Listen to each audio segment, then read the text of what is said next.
It happened without a press release. No statement, no dramatic announcement, just a single word that changed everything seen. That was the moment the WNBA players realized the owners weren't negotiating anymore. They weren't stalling. They weren't strategizing. They were gone. The players' union sent a final direct message to ownership on Instagram, hoping to restart talks before the deadline. The message was opened, read, and completely ignored. No reply, no counter, no explanation, just silence. And in negotiations, silence is never accidental. This wasn't a misunderstanding or a delay. This was a message in itself, a clear signal that the owners had reached their breaking point and decided they were done engaging on the players' terms. What had been framed publicly as ongoing conversations was, behind the scenes, already dead. Now suddenly the tone has changed. Players are talking about good faith, about respect, about being dismissed. And once again, the public narrative is shifting toward victimhood. But that raises an uncomfortable question. If negotiations were truly progressing, why did ownership walk away weeks before the deadline? Because this wasn't just about money. It was about leverage, power, and a union that may have pushed too far while believing the owners would never call their bluff. The back and forth, the public pressure, the social media shots, all of it added up. And when the league finally stopped responding, reality hit hard. Because this is what happens when a negotiation turns into a gamble, and the other side decides not to play anymore. The Instagram message wasn't dramatic. There were no threats, no ultimatums, no public screenshots meant to rally fans. It was simple, direct, and private. The kind of message sent when both sides know time is running out. And that's exactly why the response mattered so much. The message was open, the status changed to seen, and then nothing. That single moment confirmed what many around the league had already begun to suspect. The WNBA owners hadn't just paused negotiations, they had fully disengaged. According to multiple reports, ownership had stopped communicating more than 2 weeks before the extension deadline even arrived. Long before public statements, long before interviews, long before players began insisting talks were still alive. Silence like that isn't confusion, it's a decision. In labor negotiations, walking away without formally walking away is one of the strongest moves possible. No press backlash, no escalation, just a quiet refusal to keep participating in a process that's gone nowhere. From the owner's perspective, the cycle had become predictable. Demands followed by public pressure, followed by emotional appeals, followed by zero movement on the actual numbers. What made this moment sting even more was the contrast with what players were saying publicly. Union leadership continued to suggest progress. They spoke about conversations, optimism, and belief that a deal could still be reached. But behind the scenes, the door had already closed. And that's where the miscalculation happened. The WNBA appeared to believe that ownership would eventually respond. That silence was just another tactic, not the end of the road. Historically, leagues blink. Deadlines get extended. Last-minute deals get done. The assumption was that this time wouldn't be any different. But ownership didn't blink.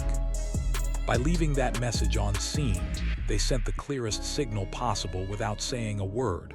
We've heard you and we're not moving. No counteroffers, no clarification, no attempt to smooth things over, just a complete shutdown.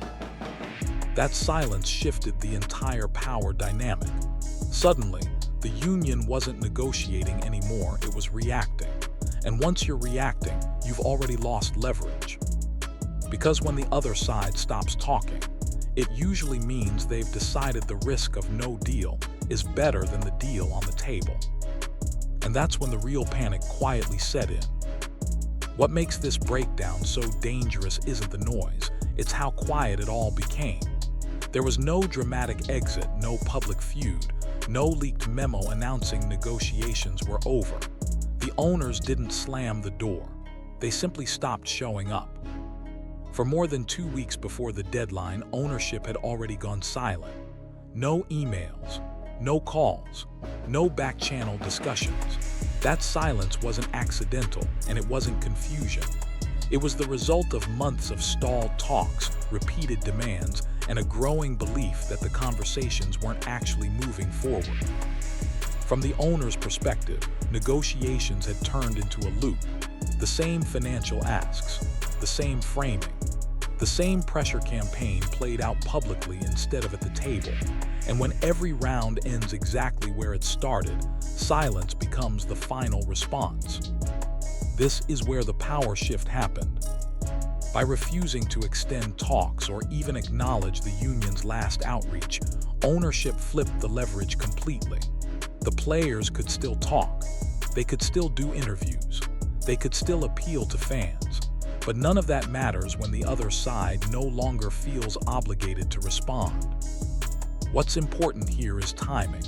Owners didn't wait until the final hour to disengage. They walked away early. That's not hesitation, that's certainty. It suggests they had already run the numbers, weighed the risks, and decided that continuing negotiations under the current framework wasn't worth it. Meanwhile, public messaging from the players told a different story. There were hints that conversations were ongoing, that progress was being made, that optimism still existed. But optimism without participation doesn't move a deal forward.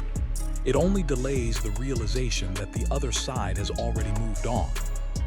And this is where a critical assumption collapsed. The union appeared to believe that ownership would never allow talks to fully break down, that the league needed the players too much, that deadlines were flexible, that pressure would eventually force compromise. Historically, that logic has worked in sports. This time it didn't. By walking away quietly, owners avoided becoming the villains in a public shouting match. They didn't argue. They didn't insult. They didn't escalate. They simply removed themselves from a negotiation they believed had become unserious. And once that happened, everything changed. Because when owners decide the risk of a delayed season, a lockout, or even a reset is better than accepting the demands on the table, the entire negotiation enters dangerous territory. And that's when the union's public tone suddenly began to shift. The moment ownership went silent, the language from the players changed almost overnight. Suddenly, interviews were filled with the same phrase over and over again: good faith. The union began stressing professionalism, patience, and a desire to work together. On the surface, it sounded reasonable. But the timing raised eyebrows across the league. Because this wasn't the tone that dominated negotiations earlier. For months, the strategy leaned heavily on public pressure. Social media posts, subtle shots, carefully worded comments meant to sway fans and media. The union framed itself as pushing progress while implying ownership was dragging its feet. That approach only works, though, if the other side feels compelled to respond. Once ownership disengaged, the entire strategy collapsed. That's when the pivot happened. The WNBA began emphasizing unity and reasonableness, insisting they had always negotiated fairly. Union leaders spoke about being professional and patient, portraying the breakdown as something that happened to them rather than something that resulted from the process itself. But here, the problem. Owners clearly didn't see it that way. From their perspective, negotiations hadn't felt like good faith at all. They felt like a pressure campaign conducted in public, paired with demands that showed little willingness to bend on the fundamentals. And once that perception sets in, repeating the phrase, good faith, doesn't fix it. It actually highlights the disconnect. This is where optics and reality collided. Publicly, the union wanted fans to believe ownership was dismissive and disrespectful. Privately, ownership had already concluded the talks were going nowhere. And when both sides are operating under completely different interpretations of the same conversations, negotiations don't stall, they break. What made this pivot even more telling was how reactive it felt. The language of cooperation only intensified after the silence, not before. That alone suggested urgency, not consistency. It came across less like a long-held principle and more like damage control. And that's the dangerous part. Because once you're trying to reframe the story instead of moving the numbers, the negotiation is already lost. Owners don't respond to narratives. They respond to risk, cost, and control. And at that point, they believe the risk of continuing talks outweighed the risk of walking away. Which brings us to the issue that truly poisoned the well. The numbers. No matter how emotional the interviews became or how polished the messaging sounded, negotiations ultimately came down to one thing: the math. And this is where everything completely froze. At the center of the standoff were the union's core financial demands. According to reports, players were pushing for a revenue share around 30% and a salary cap in the range of $10.5 million. On paper, those numbers signaled ambition. In reality, they triggered alarm bells. From ownership's point of view, those figures weren't aggressive, they were impossible. The WNBA is still a league heavily subsidized by the NBA. That's not an insult, it's a business reality. Revenues are growing, visibility is improving, and interest is climbing, but profitability remains fragile. Owners argue that jumping to demands modeled after fully mature leagues skips several critical financial steps. And this is where the gap became unbridgeable. Ownership projections reportedly showed that accepting the union's proposal would put the league hundreds of millions of dollars in the red, with critics citing figures approaching a $700 million shortfall over the life of the deal. Whether that exact number is debated or not, the conclusion wasn't. The deal, as proposed, would lock in losses. For owners, that's a non-starter. From the union's perspective, the numbers represented fairness. Players saw rising viewership, packed arenas, viral moments, and cultural relevance. They believed this was a transformational era, and they wanted compensation to reflect it. The problem was timing. Growth doesn't equal profit, and optimism doesn't erase balance sheets. This is where negotiations stopped being philosophical and became brutally practical. Owners weren't arguing about respect or tone. They were looking at spreadsheets, long-term commitments, guaranteed costs, and once those calculations were done, no amount of public pressure could change the outcome. Agreeing to a deal that structurally guarantees losses isn't compromise, it's surrender. That's why counteroffers never came. From ownership's perspective, moving toward those numbers at all would signal weakness and invite even larger demands down the line. Silence in that context became the cleanest response. No arguing, no explaining, just refusal. And while players continued to frame the issue as a lack of respect, owners viewed it as a lack of realism. Because when one side believes the numbers don't work at any level, negotiation stops being about finding middle ground and starts being about who blinks first. As the financial gap widened, another issue quietly lingered beneath the surface, one that critics argue poisoned trust long before the numbers ever did. It wasn't written into proposals or salary charts, but it hovered over every conversation like an unspoken red flag: leadership conflicts. Several voices around the league began questioning whether union leadership could truly negotiate without divided loyalties.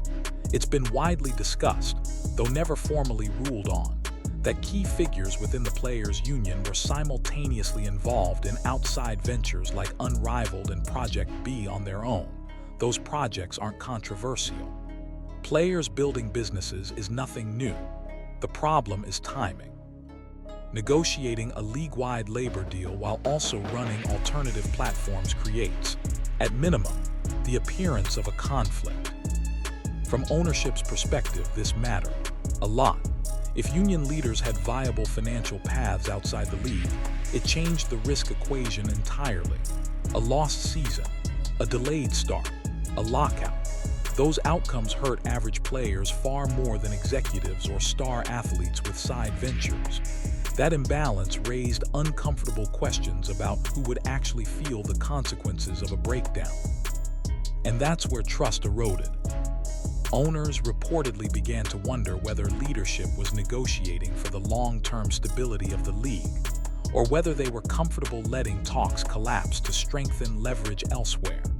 No one said this publicly, but silence doesn't mean the concern wasn't there. What made the situation worse was how aggressively these questions were dismissed. Instead of addressing the optics head-on, union leadership leaned further into emotional appeals, framing criticism as disrespect or misunderstanding. But in negotiations, perception matters almost as much as intent, and once doubt creeps in, it's hard to remove. This is why the good faith argument failed to land. From the owner's viewpoint, good faith means alignment, shared risk, shared urgency. When leadership appears insulated from the fallout, urgency disappears.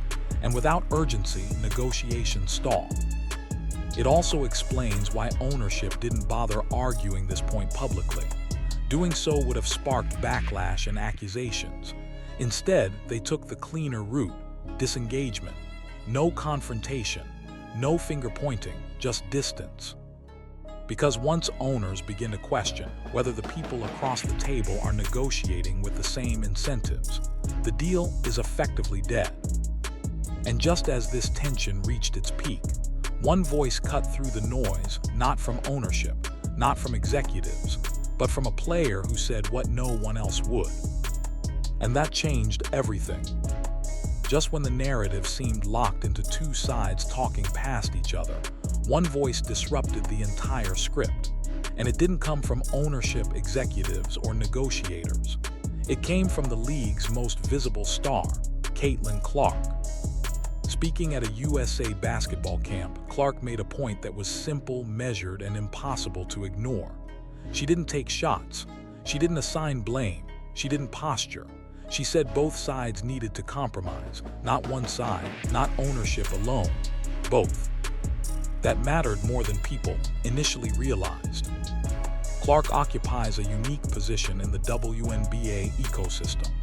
She represents the league's future, its growth engine, and its mainstream visibility. When someone like her speaks, it isn't just commentary, it's a signal.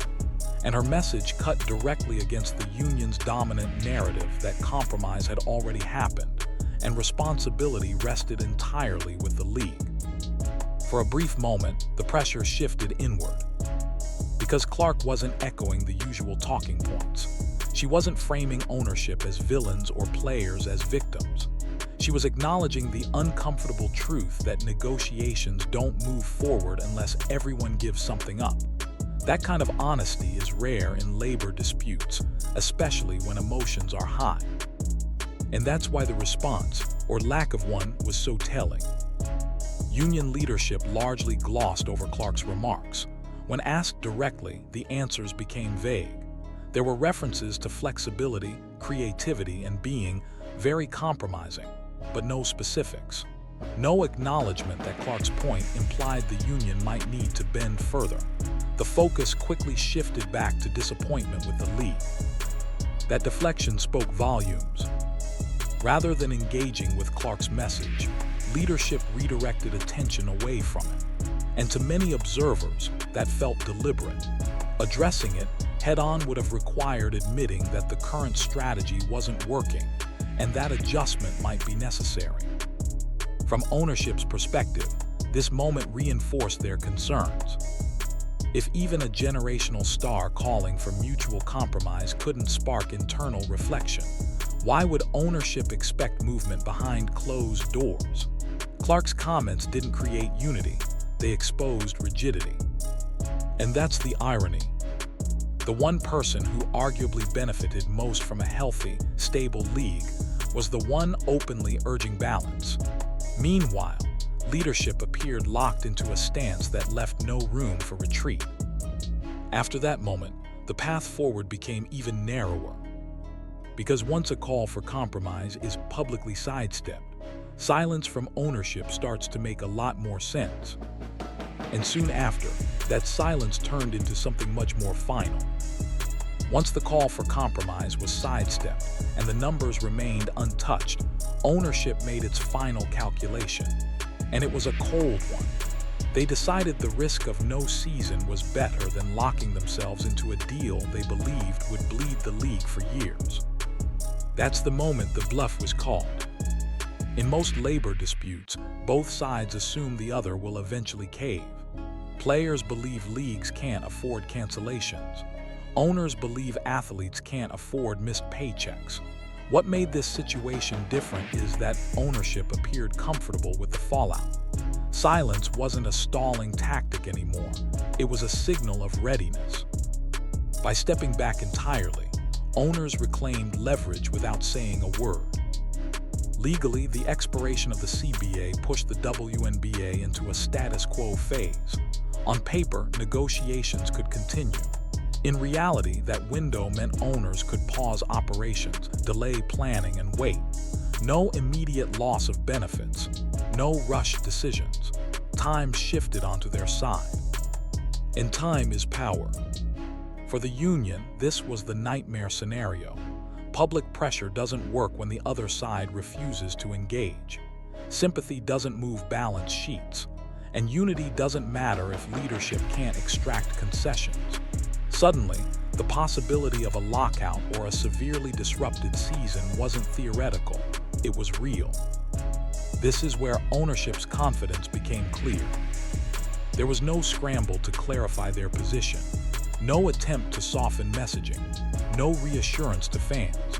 Owners acted like people who had already accepted the consequences, and that acceptance made all the difference. Because when one side stops fearing the worst-case outcome, negotiations collapse instantly. Behind the scenes, another option quietly hovered in the background: replacement players, rookies, short-term rosters, a stripped-down season. None of these are ideal, but they're survivable from an ownership perspective, especially if the alternative is committing to guaranteed losses. For veteran players, though, the stakes were far higher. Missed seasons mean lost momentum, lost income, and shortened careers. And that imbalance only strengthened ownership's position. The longer silence dragged on, the more pressure shifted away from the league and onto the union. This wasn't owners overplaying their hand. It was them finally refusing to play at all. And once that happened, the entire negotiation entered dangerous territory. Because when a league decides it can move forward without conceding, even at a cost, the window for resolution doesn't slowly close. It slams shut. What started as a negotiation quietly turned into a power struggle, and it ended the only way power struggles ever do, with one side deciding it no longer needed to explain itself. The unanswered DM, the silence, the refusal to extend talks, none of it was accidental. It was the final move in a long chess match where the owners decided the board itself was no longer worth playing on. For the players' union, this was a brutal wake-up call. Public pressure, emotional appeals, and framing the situation as disrespect only work when the other side still cares about optics. The moment ownership stopped responding, that strategy collapsed. Once silence replaces dialogue, leverage disappears fast. The harsh truth is this: negotiations don't fail because one side feels unheard. They fail when both sides stop believing compromise is possible. Owners looked at the numbers and saw guaranteed losses. The union looked at the moment and saw an opportunity for transformation. Neither side was willing to move far enough to meet in the middle. And that's how you end up here. The irony is that this didn't have to happen this way.